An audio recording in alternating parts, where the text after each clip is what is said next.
यी कामहरू गर्न जरुरी छ। योग सिक्ने अभ्यास, यी कामहरू गर्न जरुरी छ र आफ्ना विधा विशेषका खेलहरूमा विशेष ध्यान दिने। एउटा सामान्य खेलकुद, अर्को आफ्नो विषयगत खेलकुद, विषयगत केन्द्रित भएर गरिने अभ्यास। विषयगत केन्द्रित भएर गरिने अभ्यासले त्यस खेलमा दक्षता दिलाउँछ भने स्वास्थ्यका लागि सामान्य खेलकुद, मनोरञ्जनका लागि गरिने सामान्य खेलकुद, मनोरञ्जनले पनि स्वास्थ्यलाई राम्रो गर्छ। त्यसकारण व्यायाम र मनोरञ्जन दुईटै खेलकुदमा प्राप्त हुन्छ। दुईटैले स्वास्थ्यलाई राम्रो गर्छ, जीवनलाई राम्रो गर्छ। खाली शारीरिक रूपमा मात्रै होइन, खेलकुदले मानिसको सहन शक्तिलाई बढाउँछ। योगमा एउटा हठ योग भन्ने हुन्छ। थकाइ लागिन्जेल, कष्ट परिन्जेलसम्म जबरजस्ती पनि गरिरहने योग, कठिन आसनमा गर्ने योग, त्यसलाई हठ योग भन्छ। खेलमा पनि त्यो हठ योगको विभिन्न ढङ्गले कठिनाइ नसहिकन त खेल हुँदै हुँदैन। कठिनाइ नसहेर हुने योग के अरे खेल भनेको त चेस यस्तो चाहिँ होला।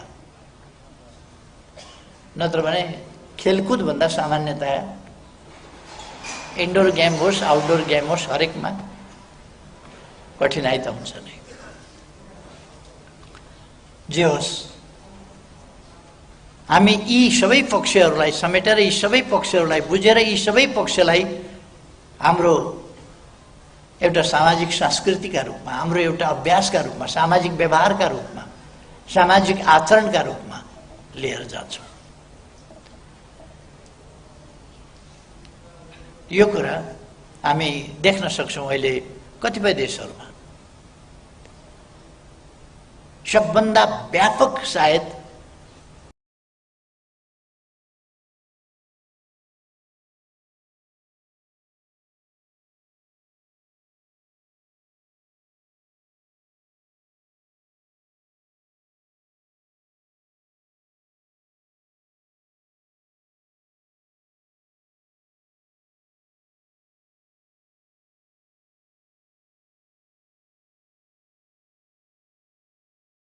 खेललाई जीवन पद्धति बनाउने कुरामा सायद भियतनाम सबभन्दा अगाडि हो।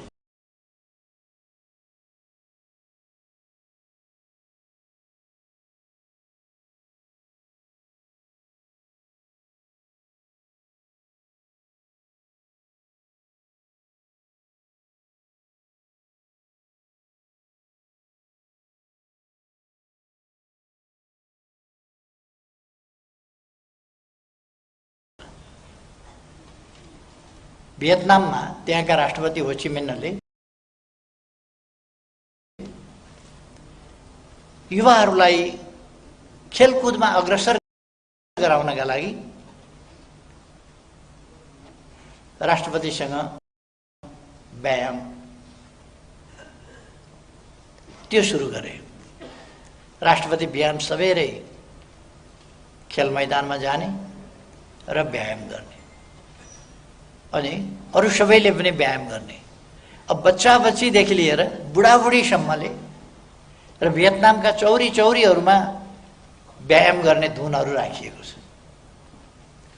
त्यो धुन म्युजिकको तालमा त्यहाँ व्यायामहरू, ताइचीहरू, अरू व्यायामहरू, त्यो एक प्रकारको योगका विभिन्न आसनहरू जस्तै हो। त्यो ताइची खेल्ने हो ची मिन्हले त्यो सुरु गर्यो। त्यसबाट आम जनता बिहान सबेरै मैदानमा पुग्ने र खेलमा सरिक हुने, अभ्यासमा व्यायाममा सरिक हुने। त्यसले मान्छेलाई अब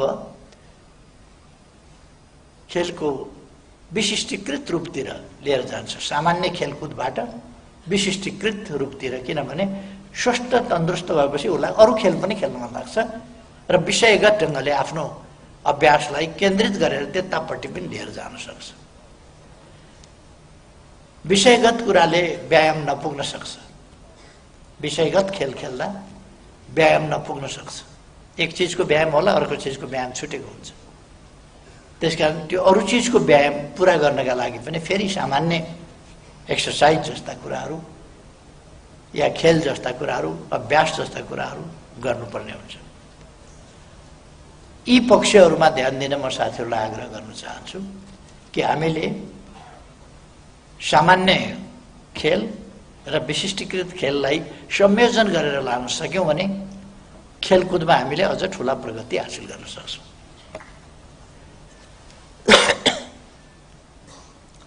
यसमा स्वाभाविक रूपमा मानसिक र शारीरिक दुईटै कुराको उत्तिकै महत्त्व छ खेलमा। यतापट्टि म धेरै नजाउँ, म तपाईँहरूले हासिल गर्नुभएका प्रगतिहरूतर्फ फेरि जान चाहन्छु। तपाईँहरूले जुन प्रगति हासिल गर्नुभएको छ त्यो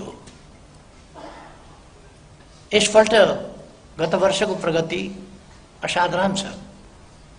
त्यसलाई हामीले निरन्तरता दिनुपर्छ। हामी द्वितीय स्थानमा छौँ, प्रथम स्थानमा पुग्न हुँदैन भन्ने त छैन। हामी प्रथम स्थानमा पुग्न सक्छौँ र पुग्ने प्रयास गर्नुपर्छ। 51 स्वर्ण थोरै होइन, धेरै हो, तर 51 नै स्वर्णमा हामी बस्नुपर्छ भन्ने छैन। अरू धेरै लिन सकिन्छ, लिनुपर्छ। हामीले पदक नपाउने गरी खेल्ने हुन्न, पदक पाउने गरी खेल्नुपर्छ। रजत काँस्य अरूलाई दिनुपर्छ, स्वर्ण जति आफूले लिनुपर्छ। खेल्ने हाम्रो टार्गेट त्यसरी हामीले निर्धारण गर्नुपर्छ। त्यसका निम्ति मेहनत तपाईँहरूले गर्ने हो, अभ्यास तपाईँहरूले गर्ने हो। तपाईँहरूका कोचहरूका लागि, प्रशिक्षकहरूका लागि अनुकूलता प्रदान गर्ने काम हो। प्रशिक्षकको सेलेक्सन तपाईँहरूको काम हो। सरकारले प्रशिक्षकको सेलेक्सन गर्दैन, तपाईँहरूले गर्नुपर्छ सेलेक्सन। उपयुक्त प्रशिक्षक उपयुक्त भएन भने खेलकुदको मामला होस् या कुनै पनि मामला होस्, पक्ष विपक्ष पक्षधरता कसैको गर्नै हुन्न। राम्रो छ, राम्रो छ, राम्रो छैन, छैन। यो चाहिँ यस्तो हो, त्यसकारण मैले यसलाई प्राथमिकता दिनुपर्छ भन्ने कुरै हुँदैन। खेलमा स्वर्ण पदकलाई मात्रै प्राथमिकता दिन्छौँ हामी, अरू व्यक्तिको प्राथमिकता हुँदैन। मैले पहिले पनि एक दुईपल्ट भनेको छु। एकपल्ट सरकारले साउथ कोरिया टिम पठायो खेल्नका लागि। एउटी बालिकाले ममाथि अन्याय पर्यो, म व्यक्तिगत तवरमा गएर खेल्छु, म स्वर्ण पदक ल्याउने मान्छेलाई खेल्न नदिएर, नपठाएर अरूलाई छानियो, मलाई रोकियो। म आफ्नो तर्फबाट जान्छु भनेर खेलमा गइन् र उनले स्वर्ण पदक जितेर ल्याए।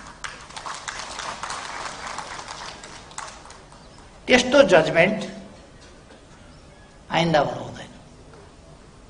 स्वर्ण पदक ल्याउनेलाई रोकिदिने, उसले म ल्याउँछु भनेर व्यक्तिगत तवरमा जानुपर्ने र स्वर्ण पदक नभन्दै जितेर आउने। अनि सरकारले बलजफ्ती छनौट गरेका, ट्रेनिङ गरेकाहरू त्यो काम लागेन। त्यो त्यस्तो सेलेक्सन किन हुन्छ? त्यस्तो सेलेक्सन नहोस्। खेलकुदमा सेलेक्सन त्यस्तो हुनु हुँदैन। त्यसकारण म पदाधिकारीजीहरूलाई आग्रह गर्न चाहन्छु, छनौटकर्ताहरूलाई आग्रह गर्न चाहन्छु र तालिम दिँदाखेरि पनि तपाईँले पोटेन्सियल हेरेर सेलेक्सन गर्नुहोस्। तालिमकै सुरुदेखि नै पोटेन्सियल हेरेर तपाईँ पठाउन चाहनुहुन्छ ओलम्पिकमा। अब मलाई तपाईँहरूले पोलजम्पमा छानेर पठाउनु भने के को पोलजम्प भन्छ मबाट? हुँदैन नि। माया त गर्नुहुन्छ नि मलाई, तपाईँहरू सबैले माया गर्नुहुन्छ, तर पोलजम्मा पठाउनु भयो भने तपाईँहरूको गल्ती हो। मेरो सेलेक्सन हुनु हुँदैन त्यसरी।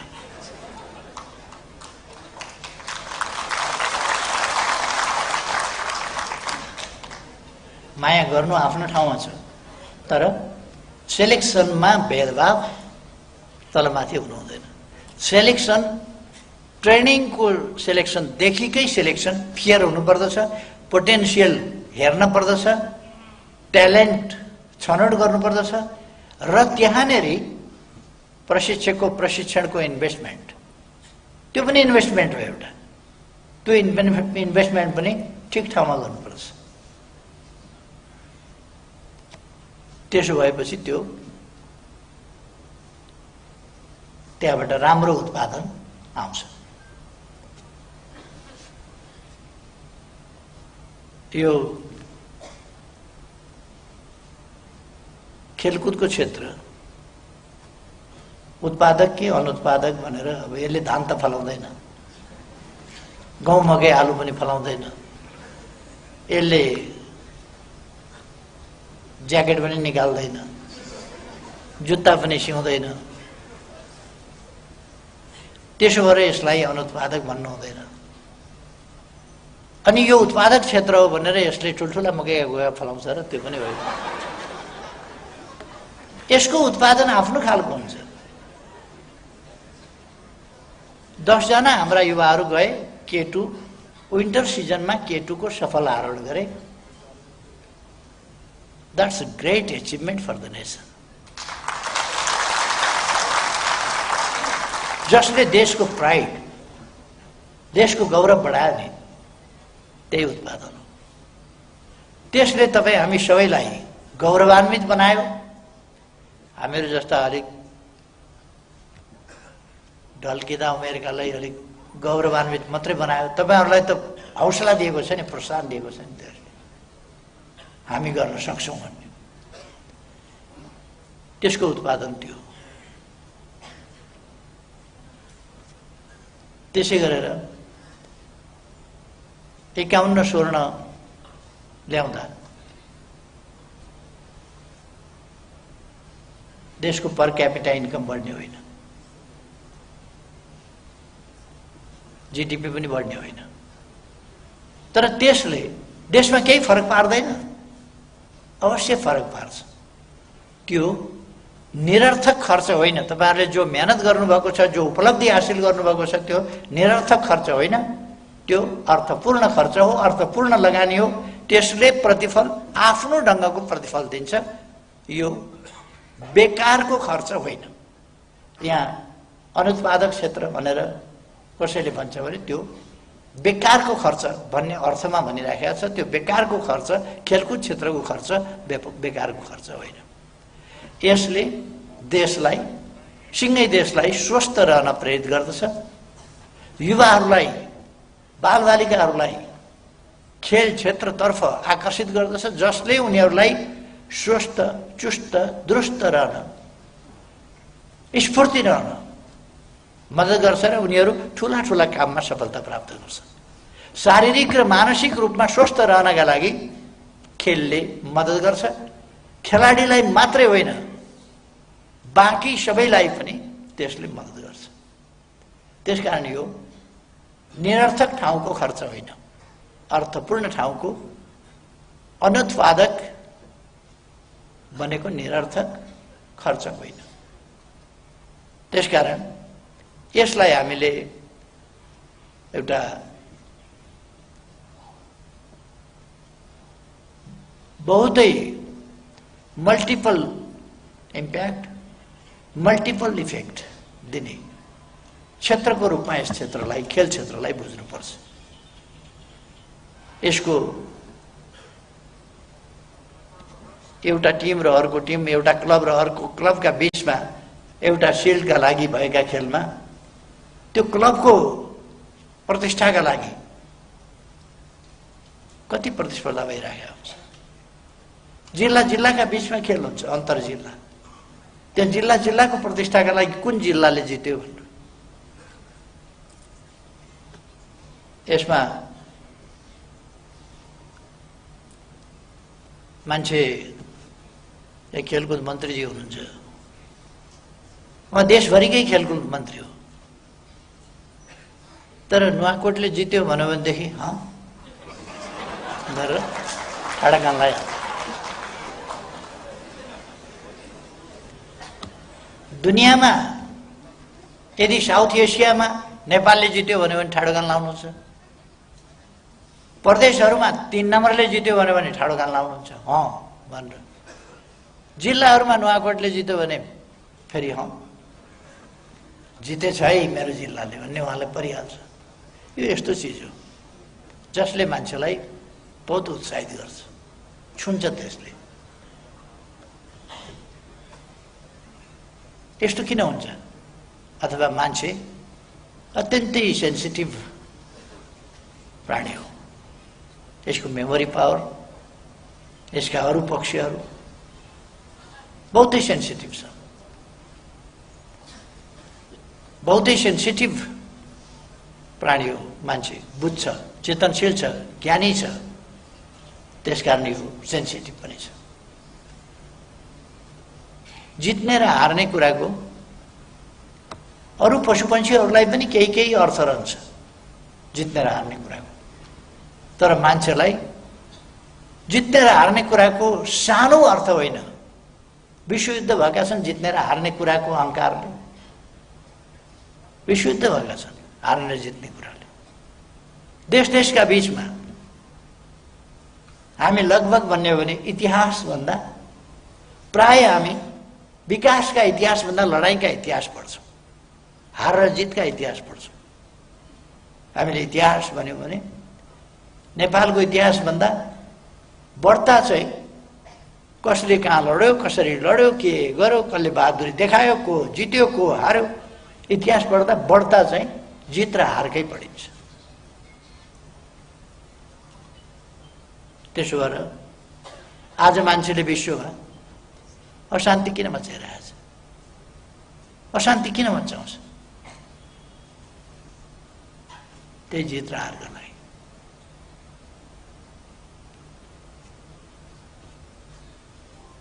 जित र हार यस्तो मान्छेले इगोको विषय बनाउँछ नि। संसद भङ्ग भइसक्यो, चुनाव आउन लागिसक्यो, चुनाव हुनु हुँदैन भनेर केही कराइराखेका छन्। अर्थ केहीका लागि होइन, जिते भन्ने पार्नलाई। चुनावमै गएर जित्ने ठाउँ छ नि, तर चुनावमा गएर जित्ने भन्दा यो चाहिँ हटाइदिन पाएदेखि, यो फिर्ता गराउन पाए मेरो जित हुन्थ्यो। कहिले कहिले देशलाई हानि होस् कि नोक्सान, आफ्नो जित त्यहाँ पुग्छ मान्छे। त्यसकारण यो हार जितको ठुलो महत्त्व छ मनोवैज्ञानिक रूपमा पनि। र हाम्रो जस्तो देशलाई जो कहिल्यै हारेन, सानातिना मोर्चाहरू हार्यो होला तर कहिल्यै हारेन भन्ने कुराको प्रमाण कहिल्यै उपनिवेश बनेन। कहिल्यै नहारेको देश लडाईँमा नहार्ने अनि यत्र यत्र डल्ला फ्याँक्नेमा किन हार्ने?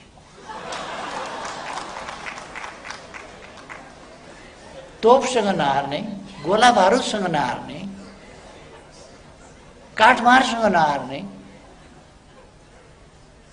अंग्रेज लड्न आउँदा तोप लिएर आउँदाखेरि नहार्ने, खुकुरीले जितिदिने त्यस्ता नेपालीले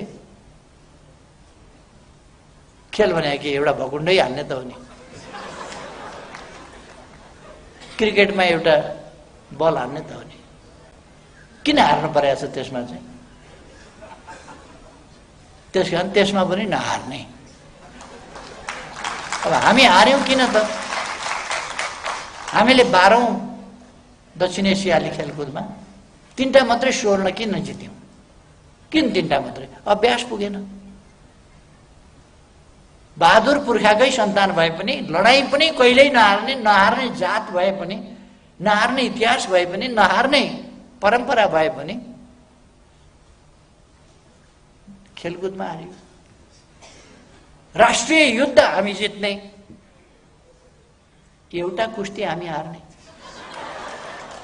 राष्ट्रिय युद्ध हामी जित्ने, देशलाई स्वाधीन राख्ने, अनि एउटा कराते हार्ने, एउटा सितेरियो हार्ने, एउटा कम्पू हार्ने, एउटा भारोत्तोलन हार्ने।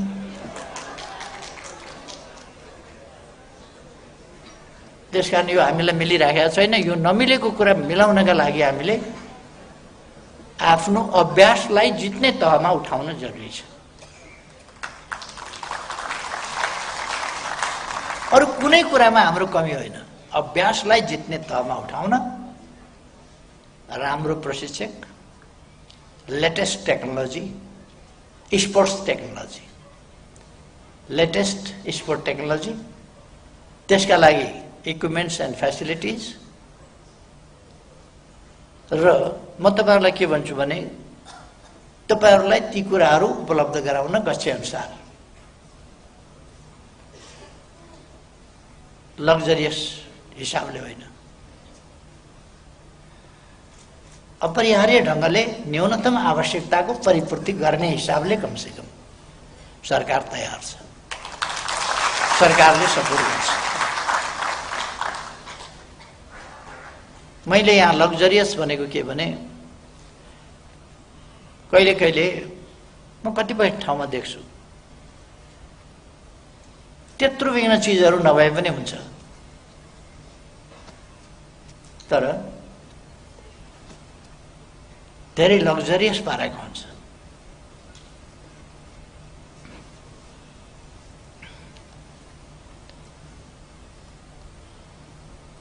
त्यो फ्रान्सको एउटा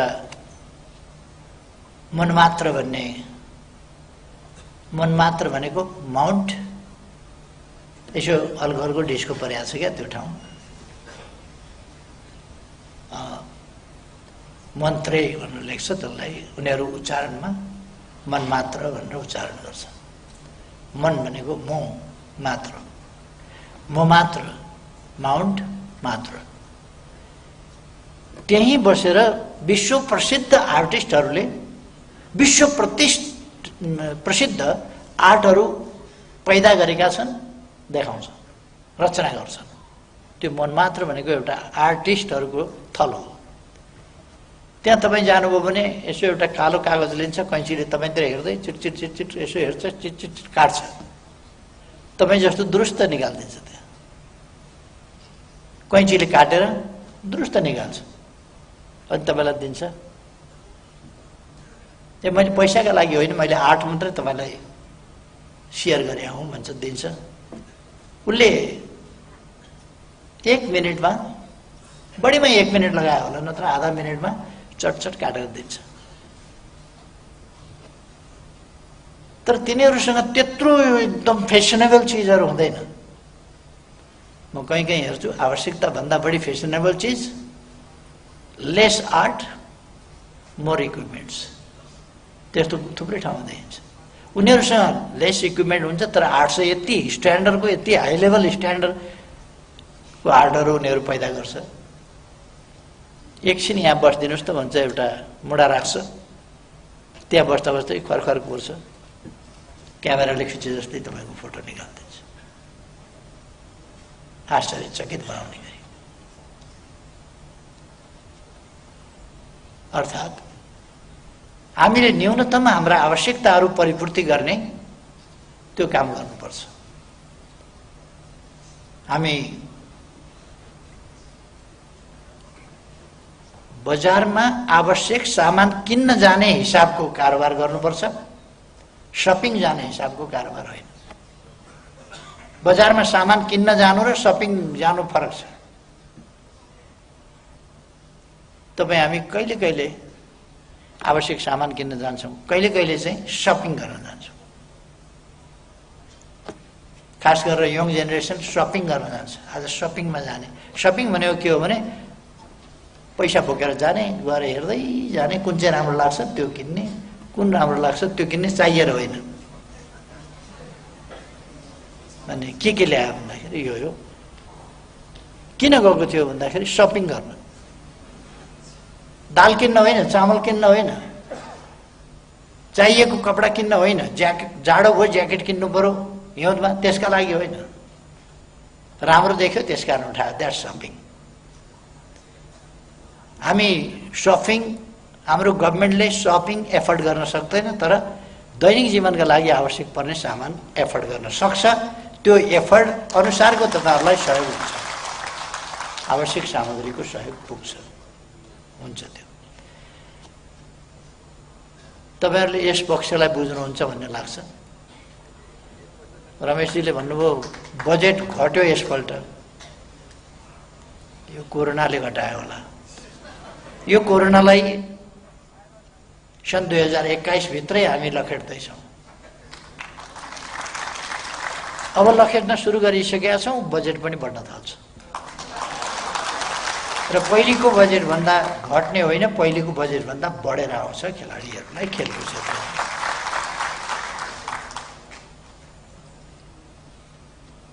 यदि दुईटा पाटामा बजेटलाई हेर्नुपर्छ। कहिले कहिले बजेट बढेर आउँछ। किन बढेर आउँछ भने हामीले स्टेडियमहरू बनाउनका लागि छुट्याउँछौँ, कहिले कहिले अरू कन्स्ट्रक्सनका कामहरूका लागि छुट्याउँछौँ, खेल मैदानहरूका लागि छुट्याउँछौँ, स्विमिङ पुलहरूका लागि छुट्याउँछौँ, या अरू चिजहरूका लागि छुट्याउँछौँ। त्यो एकपल्ट गरिसकेपछि त्यो पुरा हुन्छ। स्टेडियम एकपल्ट बनाइसकेपछि यदि गण्डकी प्रदेशलाई खेलकुदको बजेट दिनु पर्यो भने स्टेडियम बनाउने वर्ष दिएको बजेट अर्को वर्ष दिनु पर्दैन, किनभने स्टेडियम बनिसकेपछि द्याट च्याप्टर इज क्लोज्ड। अब नियमित बजेट चाहिँ त्यहाँ खेलाडीहरूलाई प्रोत्साहनका लागि, खेलाडीहरूको जीवन निर्वाहका लागि, खेलाडीहरूलाई अनुकूल वातावरण बनाउन, खेल सामग्रीहरूका लागि, कोचका लागि, ट्रेनिङका लागि, यी सबै कुराहरूको बजेट चाहिँ घट्दैन, त्यो बढेर जान्छ। तर कहिले कहिले विशेष पर्पसका लागि यदि बजेट छुट्याइएको छ भने त्यो चाहिँ अर्को वर्ष घटेर जान सक्छ, किनभने त्यो पर्पस पुरा भयो, त्यो काम टुङ्ग्यो। त्यसकारण गच्छे अनुसारको, मैले अघि नै भने गच्छे अनुसारको बजेट तपाईँहरूलाई उपलब्ध हुने कुरामा र खेल क्षेत्रलाई अगाडि बढाउने कुरामा सरकार बिना कन्जुस्याइ एकदमै उत्साहपूर्वक अग्रसर हुन्छ। तपाईँहरू ढुक्क रहनुहोस्।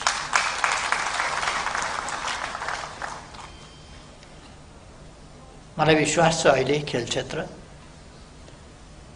खेल क्षेत्रलाई स्वस्थ बनाउन खेलका अभिभावक संस्थाहरू स्वस्थ हुनुपर्दछ। अभिभावक संस्थाहरू स्वस्थ छन् भने खेल क्षेत्र स्वस्थ हुन्छ। मैले विश्वास लिएको छु अहिलेको अभिभावक संस्था यसमा स्वस्थ छ, स्वस्थ ढङ्गले व्यवहार गर्छ। आगामी दिनमा हामी अझ ठुल्ठुला, अझ बढी प्रगति गर्नेछौँ र अझ ठुल्ठुला उपलब्धिहरू हासिल गर्नेछौँ। हामीले केही खेलहरू हाम्रा आफ्ना खालका भूगोल अनुसारका खेलहरू डेभलप गर्ने र तिनीहरूलाई प्रतिस्पर्धामा सामेल गर्दै जाने आवश्यकता होला। प्याराग्लाइडिङमा हामीले जितेको त्यस्तै होइन र?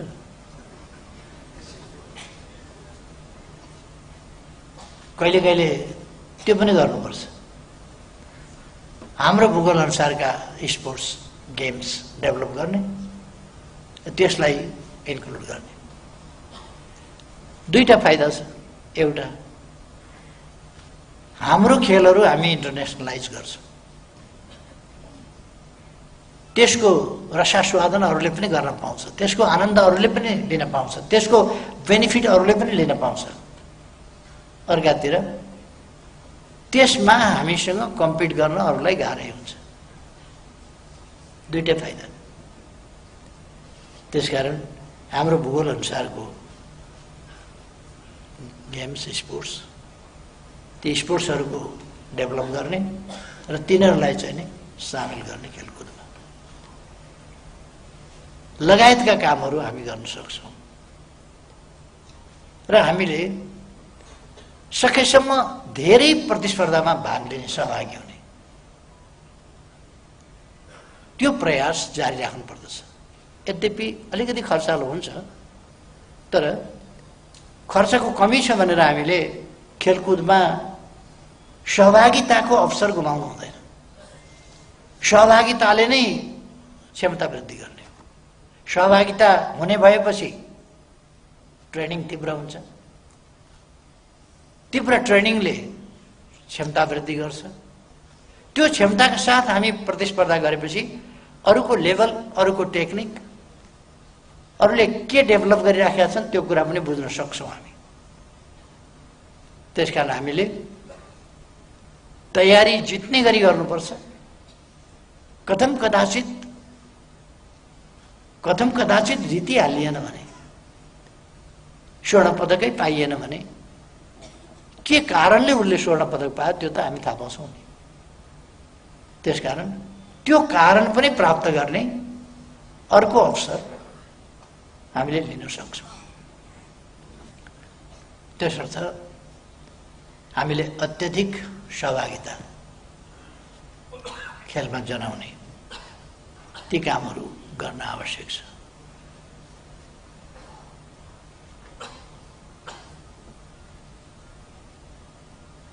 तपाईहरुको खेलमा, खेलकुद क्षेत्रमै युनिटी, यो खेल क्षेत्र त यस्तो हो, आफूलाई मुक्का हान्दै गरे हुन्छ, आफूलाई लात गर्दै गरे हान्दै गरे हुन्छ, आफूलाई चोट पुर्याउँदै गरे हुन्छ, आफूलाई उचालेर पछाड्दै गरेको हुन्छ। तर पनि खेल्ने बेला भए पनि यसो मिलाएर, हात मिलाएर खेल सुरु गर्ने। जिते हारेपछि पनि फेरि पुरानो हाम्रो मित्रता हार जित पछि पनि कायम छ है भनेर यसो हात मिलाउने चलन हुन्छ।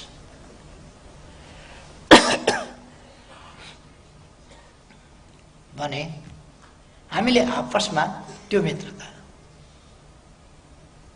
राखेर त्यो मित्रताका साथ अगाडि बढ्ने ती कामहरू गर्नुपर्दछ। अब कोभिड-19 बीचमा बेसरी चम्किएको थियो। हिजो कति हजार पुगेको थियो दिनमा, त्यसबाट हिजो 157 जना कतिमा झर्यो। कसैको पनि मृत्यु भएन अथवा यो कमजोर हुँदै आएको छ। हामी बलियो हुँदै गएका छौँ। हामीले भ्याक्सिन, पहिले बिना भ्याक्सिन लाठी, तरबार, खुकुरी हाम्रो हातमा केही पनि थिएन र पनि लड्थ्यौँ। अब त हामीसँग हतियार छ। हतियार सहित लडेपछि त भ्याक्सिन सहित लडेपछि कोभिड भाग्छ। त्यसकारण खेलकुद क्षेत्र पनि अब फेरि उठ्छ, फेरि जुर्मुराबाट उठ्छ। अरू क्षेत्रहरू जस्तै हाम्रो सामाजिक जनजीवन, हाम्रा उद्योगहरू, हाम्रो व्यापार, हाम्रो पर्यटन,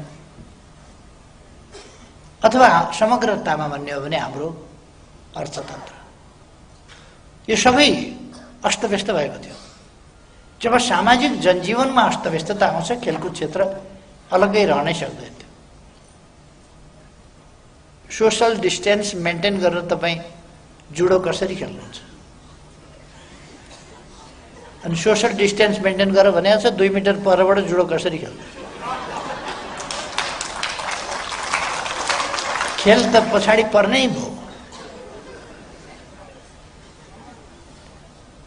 यस बीचमा खेल पछाडि पर्न स्वाभाविक हो। तर आगामी दिनमा अब खेल फेरि अगाडि बढ्छ। हामी कोभिडलाई पराजित गर्दैछौँ र हामी अगाडि बढ्छौँ। मैले भन्नुपर्ने अरू धेरै कुराहरू छैन। नेपालको खेल क्षेत्रको सफलताको कामना गर्छु।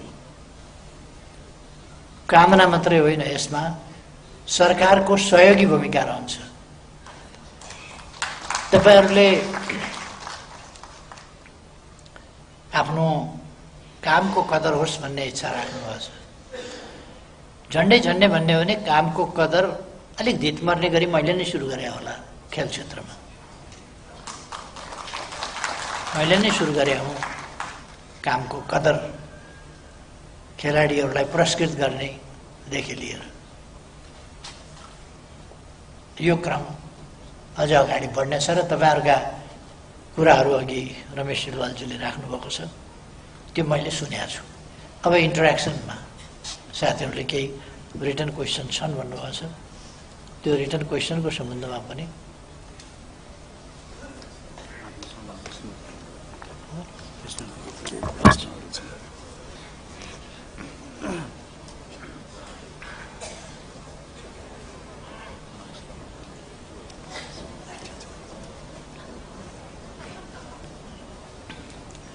साथै प्रदेशमा अन्तर्राष्ट्रिय स्तरको रङ्गशालाहरू निर्माण गर्ने भनिए तापनि रकम अभावले 10औं वर्ष लाग्ने स्थिति छ भन्ने कुरा गरिएको रहेछ।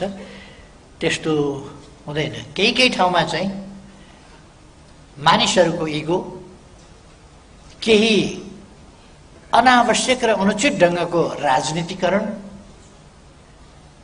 जस्तो झापामा नै मैले एउटा रङ्गशाला निर्माण गर्न खोजेको थिएँ, 10औं वर्षभन्दा बढी भयो। त्यहाँ केही मान्छेहरू, जमिन पनि मेरै पहल प्रयासमा प्राप्त भएको हो, सबै कुरा भएको हो, बजेट पनि कमी नभएको हो, तर पनि केही मान्छेहरू त्यो मलाई जस जान्छ भनेर त्यो कसरी डिस्टर्ब गर्न सकिन्छ त्यो काममा लागेको छ। र सबभन्दा बढी दुःखको कुरा के हो भने त्यहाँ अन्तर्राष्ट्रिय स्तरको राष्ट्रिय रङ्गशाला बनाउने मैले घोषणा गरेँ। त्यहाँ युवाहरू, सबभन्दा बढी फाइदा त त्यहाँका युवाहरूलाई हुन्थ्यो, त्यहाँका युवाहरूलाई हुन्थ्यो। त्यो रङ्गशालालाई फेरि एउटा औपचारिक रङ्गशाला मात्रै होइन, विभिन्न तहका अभ्यासका लागि बाहिर पनि क्रिकेट मैदान, बाहिर पनि खेल मैदान, फुटबल मैदान, यस्ता मैदानहरू, भलिबल मैदान, अरू मैदानहरू बाहिर पनि, जसले गर्दाखेरि एकदमै र स्थितिमा पनि, कच्चा स्थितिमा पनि अभ्यासहरू गर्न सकियोस्, त्यसबाट भित्र पस्ने स्थिति बन्न सकोस्, त्यस्ता प्रबन्धसहित गर्न खोजिएको। तर केही मान्छेहरूले लगातार विरोध गर्ने र पोलिटिकल पार्टी, पोलिटिकल लिडरहरूले विरोध गर्ने, विकास विरोधी मनोवृत्ति, त्यस्ता कुराहरूले केही ठाउँमा त्यसरी पनि रोकिन्छन् अनेक प्रकारका दाउपेचले। तर म तपाईँहरूलाई भन्न चाहन्छु, अहिले अभावमा केही रोकियो होला, अर्को पल्टबाट अब आउँदो बजेटबाट, यो चुनावको लगत्तै पछि तपाईँहरूलाई थाहा छ वैशाख 27 गते चुनाव दोस्रो चरणको पनि सकिन्छ, जेठ 15 गते बजेट आउँछ। चुनाव पछिको बजेटमा, अब बजेट त यो बिचमा त पेश हुँदैन, तपाईँहरूलाई थाहा छ, चुनाव पछि नै बजेट हुन्छ। त्यस बजेटमा हामी यस पक्षलाई, यी कुराहरूलाई ध्यान राख्छौँ र बजेटको अहिले पो हामीलाई चाहिँ कमसेकम 15-20 अर्ब रुपियाँ चुनावमा खर्च गर्नुपर्ने होला। अर्को वर्ष त त्यस्तो आकस्मिक बजेट त खर्च गर्नुपर्ने हुँदैन। त्यसो भएपछि 5 वर्ष हामी त्यस्तो आकस्मिक बजेट, अलिकति स्थानीय निर्वाचन र प्रदेश निर्वाचनहरूका लागि खर्च हुन्छ, त्यसबाहेकका त्यो पनि 1 वर्ष हुँदैन, अर्को वर्ष मात्रै हुन्छ। त्यसपछि हामी यस्ता कुराहरूमा अल्मलिनु पर्दैन र बजेट अलिक पर्याप्त मात्रामा नै हामी लान सक्छौँ। र रङ्गशाला निर्माण गर्ने कुराहरूलाई हामीले घोषणा गरि नै सकेका छौँ। त्यो हामीले घोषणा गरेको काम नगर्नलाई होइन, हामीले जे घोषणा गर्छौँ त्यो काम गर्छौँ। पूर्व पश्चिम राजमार्ग विस्तार गर्ने भन्यौँ, विस्तार गऱ्यौँ। धरहरा बनाउने भन्यौँ, भन्दैछ, टुङ्गिन लागेको छ, तपाईँहरू हेर्नुहुन्छ होला। रानी पोखरी बनाउने भन्यौँ, बनायौँ, तपाईँहरूले देख्नुहुन्छ।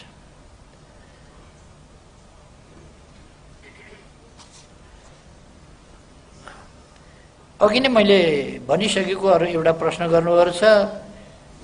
13औं दक्षिण एसियाली खेलकुदमा स्वर्ण पदक विजेताहरूलाई मान पदक दिने कुरा भने कसैले पनि पाएन, त्यसमा कसैले पाएन, सबैले पाएन।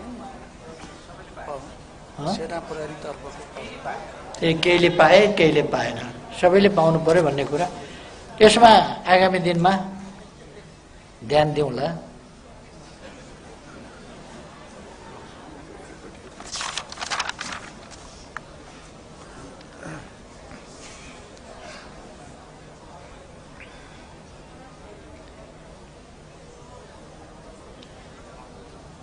बीस वर्षसम्म अस्थायी र करारमा रहेका कर्मचारीहरूको सामाजिक सुरक्षा र स्थायी प्रक्रियाबारे सम्बोधन गरिदिने भनेर यहाँहरूले भन्नुभएको रहेछ। भर्खरै मात्रै हामीले 30,000 सरकारी कर्मचारीहरूलाई सामाजिक सुरक्षाका दायरामा ल्याएका छौँ। सोही बमोजिम यो 20 वर्षसम्म अस्थायी वा करारमा रहेका कर्मचारीहरूको व्यवस्था पनि गरिनेछ।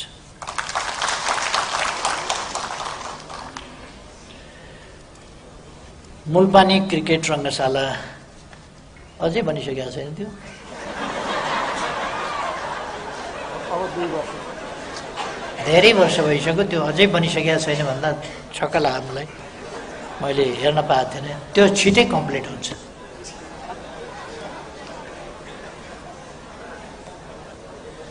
विद्यालय स्तरदेखि खेलकुदको विकास गर्ने योजना सरकारको तर्फबाट के छ भन्नुभयो। मैले यस सम्बन्धमा विद्यालय र विद्यालयभन्दा बाहिरदेखि खेलकुदको विकास कसरी गर्नुपर्छ, सामाजिक जीवन र जीवन पद्धतिको रूपमा लानुपर्छ र जति व्यापक खेलको विस्तार हुन्छ त्यति व्यापक हामी ट्यालेन्ट हन्ट गर्न पनि सक्छौँ अथवा खेलाडीको छनौट पनि त्यसै गरी गर्न सक्छौँ। त्यसकारण मैले अर्जेन्टिनाको उदाहरण दिएँ, मैले ब्राजिलको उदाहरण दिएँ, विभिन्न देशहरूको उदाहरण दिएँ कि कसरी त्यहाँ एउटा खेल संस्कृतिको रूपमा विकास भएको छ, विद्यालय र विद्यालयभन्दा बाहिर समेत, विद्यालयमा पनि र विद्यालयभन्दा बाहिर पनि।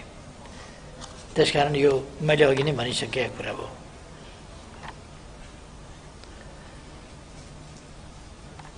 बीस 25 वर्षसम्म कर्मचारीको बढुवा नभएको भन्नुभयो रहेछ। किन बढुवा गर्ने ठाउँै छैन क्या हो? कहिले कहिले ठाउँ हुँदैन क्या।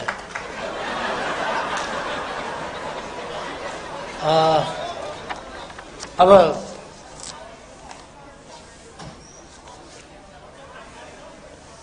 खेलकुद परिषदको अध्यक्ष भइसकेपछि त्यसलाई फेरि उपाध्यक्षमा बढुवा गर्न भएन क्या। त्यस्तै पर्या हो भने, नत्र भने त बढुवा कसरी नभएको? 20औं वर्षदेखि 20-25 वर्षदेखि कर्मचारीको बढुवा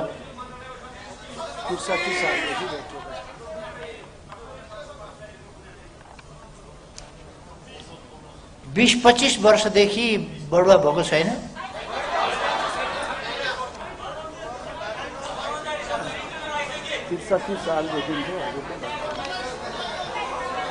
अच्छा, म माननीय मन्त्रीज्यूलाई यस सम्बन्धमा कम्प्लिट रिपोर्ट खेलकुद मन्त्रालयको तर्फबाट म समक्ष प्रस्तुत गर्न आग्रह गर्छु। तपाईँले यो सबै प्रस्तुत गर्नुहोस्, त्यसपछि यसलाई कार्यान्वयनमा लगिनेछ।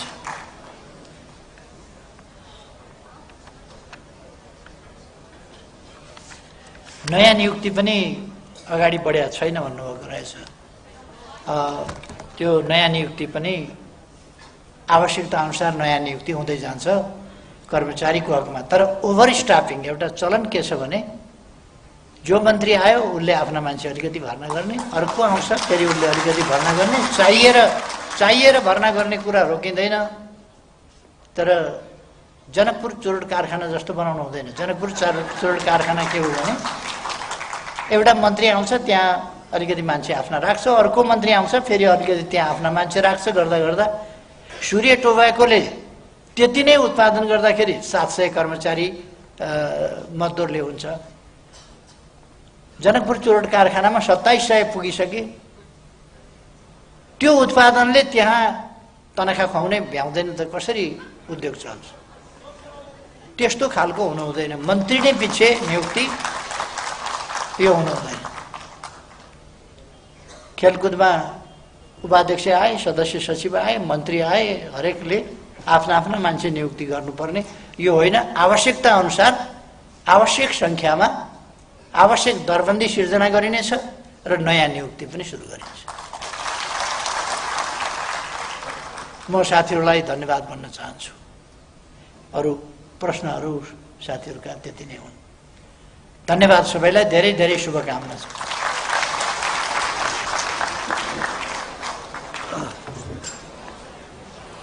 राष्ट्रिय खेलकुद परिषदको तर्फबाट सम्माननीय प्रधानमन्त्रीज्यूप्रति हामी हार्दिक आभार व्यक्त गर्न चाहन्छौँ। धेरै प्रश्नहरू त्यसमा रहेका थिए। अखिल नेपाल फुटबल सङ्घले राष्ट्रव्यापी रूपमा 753 हजुर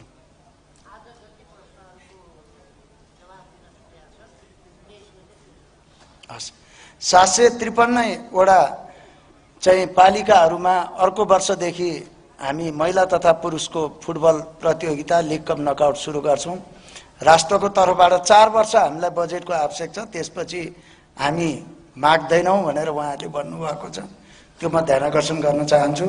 त्यसैगरी नेपालको राष्ट्रिय खेल भलिबल भएको हुनाले नेपाल भलिबल संघले सम्माननीय प्रधानमन्त्रीज्यूसँग भलिबलको राष्ट्रिय कबड हल निर्माणको निम्ति उहाँहरूले तपाईले पहल गरिदिनुहोस् भन्नुभएको छ। धेरै मार्शल आर्ट्सका खेलाडी साथीहरूले अहिले बुढानीलकण्ठ स्कुलमा प्रपोज गरिएको छ, हुँदैन, उहाँहरूले ओके भन्नुभएको छ। अरू ठाउँ पनि छन्, म सम्माननीय प्रधानमन्त्रीसँग राखौँला भन्नुभएको छ। मार्शल आर्ट्सको खेलाडी साथीहरूले पदकका हिसाबले मार्शल आर्ट्सले नेपाललाई ठुलो गुण लागेको छ, धेरै खेलकुदले गुण लागेको छ, त्यसको पनि वासस्थान छैन, त्यसको निम्ति पनि ध्यानकर्षण गराइदिनुहोस् भन्ने उहाँहरूको भनाइ छ। अब सम्माननीय प्रधानमन्त्रीज्यूले सम्बोधनको क्रममै भनिसक्नु भएको छ। हाम्रो परम्परागत गेमको बारेमा पनि उल्लेख गरिसक्नु भएको छ।